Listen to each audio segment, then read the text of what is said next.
السلام علیکم ناظرین، امید کرتا ہوں آپ تمام لوگ خیر و عافیت سے ہوں گے۔ ہمارا آج کا ٹاپک 1000 مہینوں کی عبادت سے افضل رات۔ قرآن مجید فرقان حمید میں ارشاد باری تعالی ہے کہ بے شک ہم نے قرآن کو لیلۃ القدر یعنی باعزت خیر و برکت والی رات میں اتارا، اور آپ کو کیا معلوم کہ لیلۃ القدر کیا ہے؟ لیلۃ القدر اجر و ثواب میں 1000 مہینوں سے بہتر ہے۔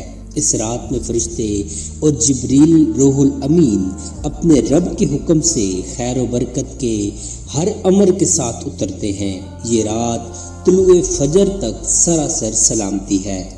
ان آیات مبارکہ میں عظمت قرآن کے ساتھ شب قدر کی بہت فضیلت بیان کی گئی ہے، اور بتلایا گیا ہے کہ لیلۃ القدر سراسر سلامتی اور خیر ہی خیر ہے، اس میں کوئی شر نہیں، اور یہ خیر و سلامتی غروب آفتاب سے طلوع فجر تک باقی رہتی ہے۔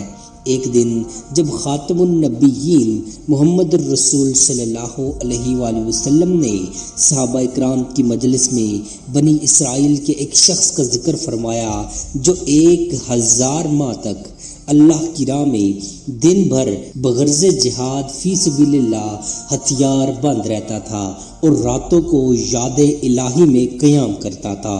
یہ سن کر صحابہ رسول صلی اللہ علیہ وآلہ وسلم میں سے کچھ کو فکر ہوئی کہ ہماری عمر ہی اتنی طویل نہیں تو ہم اس شخص کی عبادت کے برابر کیسے پہنچ سکتے ہیں۔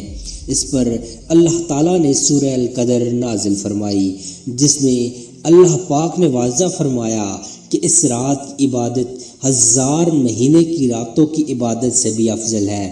ایک روایت یہ بھی ہے کہ جب حضور اکرم صلی اللہ علیہ وآلہ وسلم کے سامنے مختلف شخصیات حضرت ایوب علیہ السلام، حضرت زکریا علیہ السلام، حضرت حزقیل علیہ السلام، حضرت یوشع علیہ السلام کا تذکرہ آیا کہ ان حضرات نے 80 سال متواتر اللہ تعالیٰ کی عبادت کی اور پلک جھپکنے کے برابر بھی اللہ کی نافرمانی نہیں کی، تو صحابہ کرام کو ان بزرگیدہ ہستیوں پر رشک آیا۔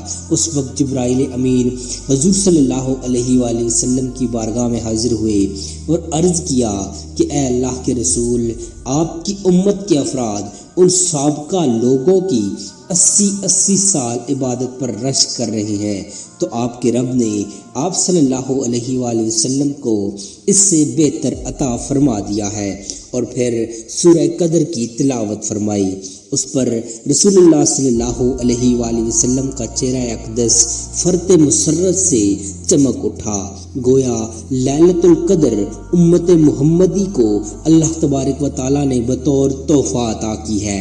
اللہ تعالیٰ کا یہ بہت ہی بڑا انعام ہے کہ اس نے نبی اکرم محمد صلی اللہ علیہ وآلہ وسلم کی امت کو شب قدر کی صورت میں ایک بہت عظیم اور بے پایہ نعمت عطا فرمائی۔ ایک مسلمان کی زندگی میں اس رات کو بہت زیادہ اہمیت حاصل ہے، کیونکہ اس رات کو اللہ تعالیٰ نے دیگر راتوں پر فضیلت دی ہے، اور یہ بھی بتلایا ہے کہ اس رات میں کیا ہوا عمل 1000 مہینوں کے عمل سے بھی افضل ہے۔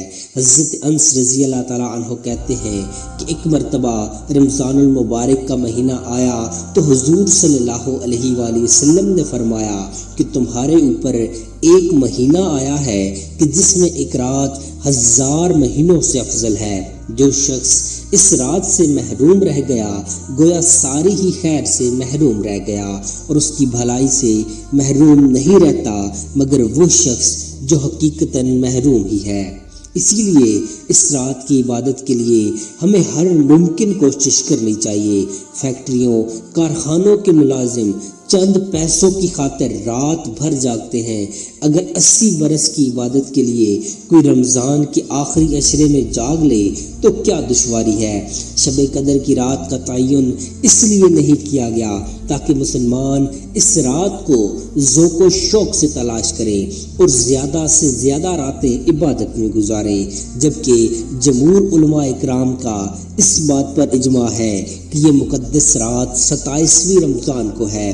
بخاری و مسلم نے حضرت عائشہ رضی اللہ تعالیٰ عنہا سے روایت کیا ہے کہ رسول اللہ صلی اللہ علیہ وآلہ وسلم نے فرمایا، لیلۃ القدر کو رمضان کی آخری 10 راتوں میں سے طاق راتوں میں تلاش کرو۔ اسی لیے نبی کریم صلی اللہ علیہ وآلہ وسلم ان 10 راتوں میں عبادت کا بڑا اہتمام کرتے تھے، اعتکاف کرتے تھے، عبادت کے لیے خود بھی جاگتے اور اپنے گھر والوں کو بھی جگاتے تھے۔ جب ہمارے نبی سید المرسلین محمد صلی اللہ علیہ وآلہ وسلم کمر کس کے راتوں کو عبادت اور ذکر الہی میں محو رہتے تھے تو ہم امتی کیوں رسول اللہ صلی اللہ علیہ وآلہ وسلم کی اس سنت کو بھول جائیں؟ کہیں ہم اس خوش فہمی کے شکار تو نہیں کہ بلا محنت و مشقت بخش دیے جائیں گے؟ نہیں، ہرگز نہیں۔ بس ہمیں شب قدر کی رحمت و مغفرت کو غنیمت جان کر بارگاہ الہی میں خوب گڑ گڑا کر دعائیں مانگنا چاہیے، گناہوں سے تائب ہونا اور اپنی غلطیوں اور کوتاہیوں سے باز آ جانا چاہیے۔ یہی ایک واحد رستہ ہے کہ جس پر چل کر ہم بلاؤں اور آفات سے بچ سکتے ہیں۔ شب قدر کی رات انتہائی راحت بخش، صاف، پرسکون اور خاموش ہوتی ہے، نہ زیادہ گرم ہوتی ہے نہ زیادہ ٹھنڈی ہوتی ہے۔ اس میں چاند روشن ہوتا ہے۔ اس رات میں صبح تک کسی ستارے کے لیے ٹوٹنے کی اجازت نہیں ہوتی۔ اس کی علامات میں سے یہ بھی ہے کہ اس کی صبح کو سورج طلوع ہوتا ہے تو اس کی شعاعیں نہیں ہوتی۔